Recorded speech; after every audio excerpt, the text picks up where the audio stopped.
I signed the papers with a steady hand. No tremor, no pause, just ink on parchment ending 22 years of marriage like closing a chapter that had dragged too long. She sat across from me in that sterile courtroom, a practiced smugness curling at the corners of her mouth. Her lawyer perched beside her, all sharp suits and smug nods. On her finger, a new ring glittered, one I hadn't bought. Someone else's now. Someone younger. Naive.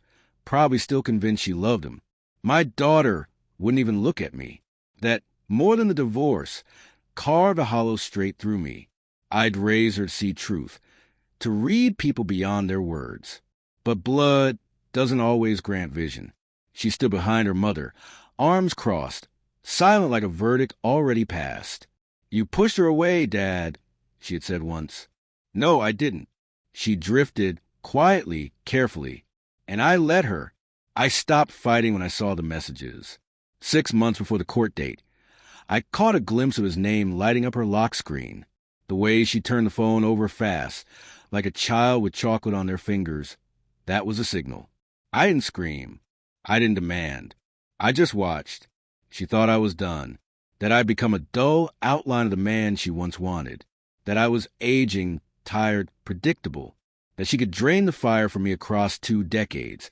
Then waltz away reborn as a martyr. And worst of all, she took my daughter with her. Like loyalty was a popularity contest, and parenting came down to charm. So I gave them what they wanted. On paper, at least. "I don't want anything," I told the judge. "Let her have it all. The house, the accounts, custody, a clean break." My lawyer blinked like I'd lost my mind. Hers looked ready to toast champagne. And she even teared up as if I were handing her a final, gentle gift. I wasn't. I was handing her the rope. She didn't know she'd already tied. They moved in together 3 weeks later. Greg, a finance cliché with bleached teeth, a leased Porsche, and a forearm tattoo he probably got on a dare. He leaned into the role, weekend trips, Instagram-worthy brunches, and posing with my daughter like he'd earned the right. What they didn't know was that I still had access to the cloud backup. Not everything, just enough. Calendar invites, a few old email threads, bank logins. She never changed the settings. Maybe she assumed I wouldn't care. Maybe she thought I was too broken. But I wasn't broken. I was busy rebuilding. She had a hidden account, tucked behind dummy emails and under-the-table transfers. Small deposits at first, then larger. All siphoned from our old business account, the one that should have been shut down. But she never removed my name. Out of oversight. Maybe arrogance.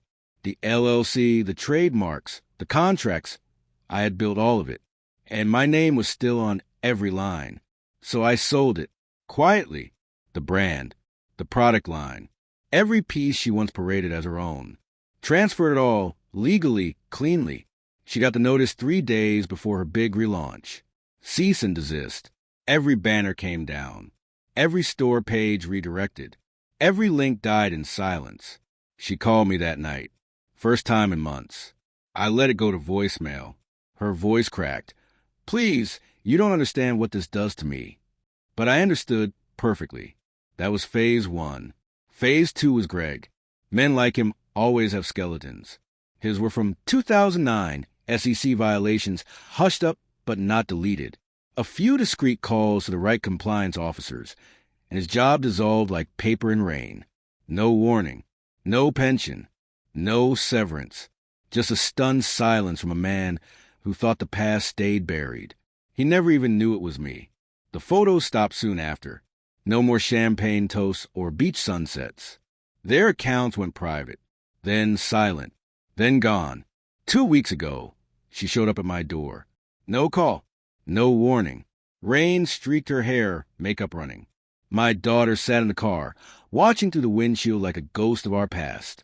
"I need help," she whispered. I looked at her, calm, measured. "I gave you everything," I said. "That includes the consequences." Her lips trembled. "They're taking the house." I nodded. "It was never yours." She stared at me like I'd become a stranger. Not cruel, not angry, just done. "You won," she whispered. I stepped back and shut the door. My daughter came alone a week later. No judgment in her eyes. Just questions.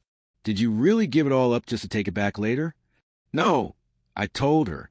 I gave it up because it meant nothing without respect. I took it back because they spat on that. She sat still for a long time. Finally, Mom's not doing well. She'll survive, I said. And Greg...